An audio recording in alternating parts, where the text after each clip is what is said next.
Is your iPhone running slower than usual? Or are you experiencing issues with settings but don't want to lose your data? There's a simple solution. In this video, we'll show you how to reset all settings on your iPhone without deleting apps, photos, or documents. This option can help resolve various software issues and restore your device to full functionality.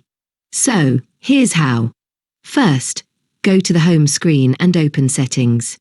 Once you're on the Settings page, scroll down a bit and find the General option, then tap on it to open.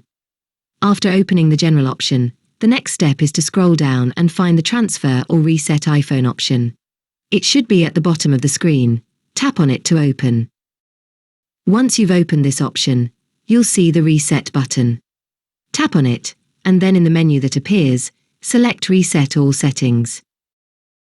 After tapping Reset All Settings, you will be asked to enter your device passcode to confirm the action. Once you enter the passcode, tap Reset All Settings again, and then confirm by tapping Reset All Settings once more. The reset process will take less than a minute, after which your iPhone will automatically restart. Once it turns back on, all settings will be restored to their default values, but your data, apps, and files will remain untouched. And that's it. If you like this video, leave a like and subscribe to my channel for more tutorials like this.